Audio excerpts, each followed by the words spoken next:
ప్రభుత్వ భూమిని కబ్జా చేసేందుకు నకిలీ పత్రాలు సృష్టించిన కేసులో వైఎస్ఆర్ కాంగ్రెస్ పార్టీ మాజీ ఎమ్మెల్యే బొల్లా బ్రహ్మనాయుడిని ఈరోజు సైబరాబాద్ పోలీసులు అరెస్ట్ చేశారు.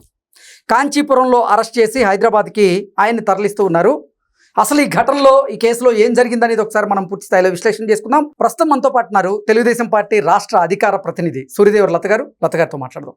లత గారు నమస్తే అండి. నమస్తే. లత గారు, ప్రభుత్వ భూమిని కబ్జా చేయాలని నకిలీ పత్రాలు సృష్టించినటువంటి కేసులో బొల్లా బ్రహ్మనాయుడిని సైబరాబాద్ పోలీసులు అరెస్ట్ చేశారు.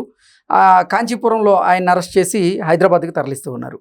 ఏంటి అసలు ఈ కేసులో ఏం జరిగిందంటారు? బొల్లా బ్రహ్మనాయుడు గారు ఆయన వినుకొండ ఎమ్మెల్యేగా ఉంటూ అంటే తెలంగాణలో కబ్జాలు చేయటం అంటే అప్పుడు బీఆర్ఎస్ ఉండటం ఒకటి వాళ్ళకి ఒక ప్లస్ పాయింట్ అయింది.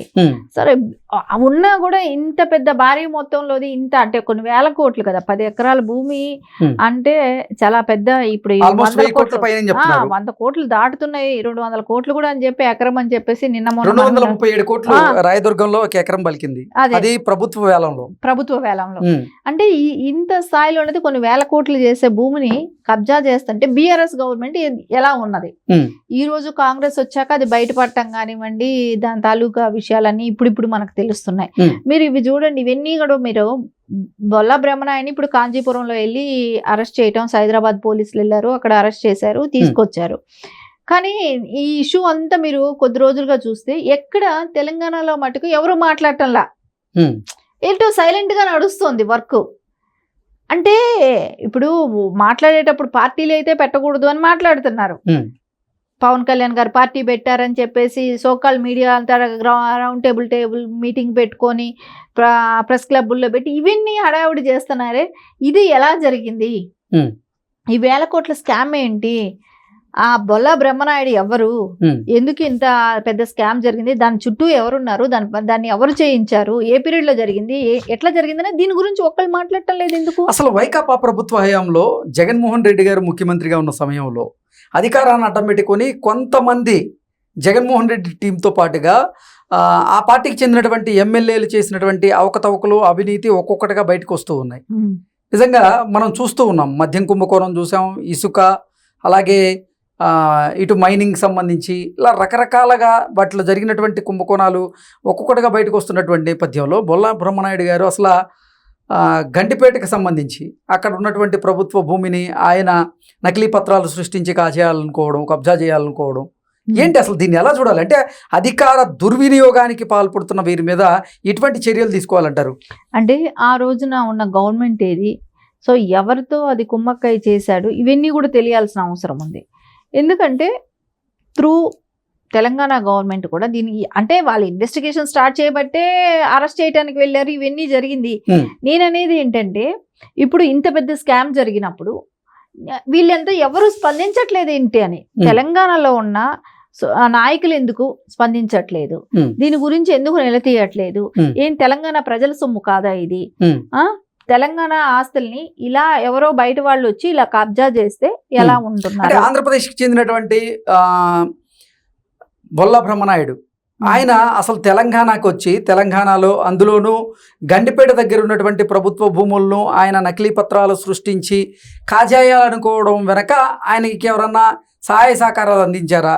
ఆయన వెనక ఏదన్నా శక్తులు ఉన్నాయా అంటే ఏం చెప్తారు? ఇక్కడ ఆయన శక్తులు ఉన్నాయి అనేటానికి ఇక్కడ పూర్తిగా మనకు ఒక క్లియర్గా ఒక రీజన్ కనపడుతూనే ఉంది.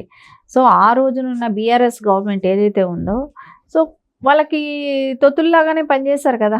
వైసీపీ వాళ్ళకి అనుకూలంగానే ఇక్కడ తెలంగాణలో ఉండింది. ఆ ధైర్యము, ఆ ధీమాతోనే అధికారులు పెట్టుకొని చేశారా, లేకుంటే వాళ్ళ షేరింగ్ కూడా ఉందా, దీనిలో జగన్మోహన్ రెడ్డి గారి షేర్ కూడా ఉందా, ఇవన్నీ కూడా తెలియాలి కదా.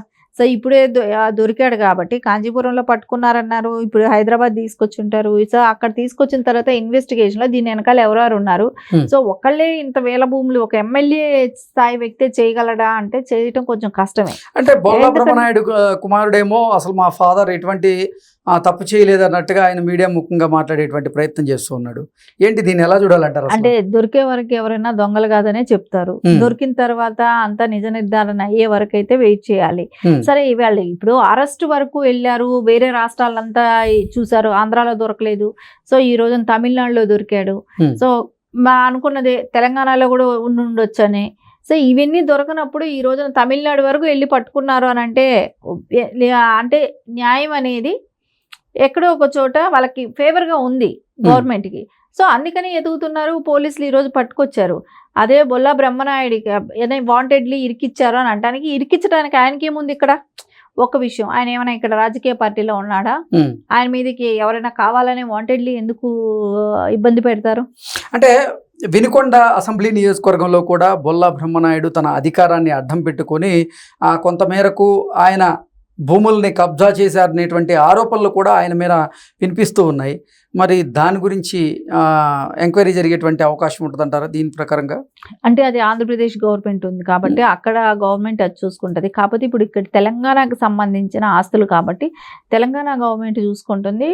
ఆ పర్యంగా ఆయన్ని ఇక్కడ వీళ్ళు ఇన్వెస్టిగేషన్ స్టార్ట్ అవుతుంది. ఆంధ్రాది ఏమైనా ఉంటే ఆంధ్రాలో చేస్తారు. సో ఆంధ్రాలో కూడా ఆయన మీద చాలా రకాల దోపిడీలే కానివ్వండి, ఎట్లా గనులు దోపిడీ కానివ్వండి, ఇవన్నీ కూడా ఉన్నాయి. సో అవన్నీ అక్కడ గవర్నమెంట్ అది చూసుకుంటుంది. కానీ ఇప్పుడు తెలంగాణది ఇన్ని వేల కోట్లది 10 ఎకరాల భూమిని కబ్జా చేయడం అనేది ఖచ్చితంగా చాలా వరకు ఇది ఎవరెవరు ఉన్నారనేది అయితే తెలియాల్సిన అంటే అంశం. బొల్లా బ్రహ్మనాయుడు ధైర్యం ఏంటంటారు? ఆంధ్రప్రదేశ్కి చెందిన వ్యక్తి తెలంగాణకు వచ్చి తెలంగాణలో ఉన్నటువంటి ప్రభుత్వ భూమిని ఆయన నకిలీ పత్రాలు సృష్టించి కబ్జా చేయాలనేటువంటి ప్రయత్నం చేయడం వెనక ఆయన ధైర్యం ఏంటంటారు?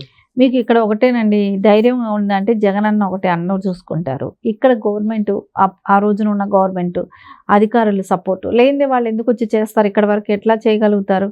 ఇవన్నీ జరిగాయంటే ఇక్కడ అధికారులు, ఇక్కడ గవర్నమెంట్ అన్నీ సపోర్ట్ చేయబట్టే కదా చేశారు. సో ఖచ్చితంగా ఇవన్నీ కూడా వాళ్ళ వెనకాల ఉండి చేయించిన వ్యక్తులు ఎవరు, దీనిలో ఎవరెవరికి వాటా వెళ్ళింది అనేది కూడా తెలియాల్సిన అంశమే ఇక్కడ. Okay, thank you so much. Thank you.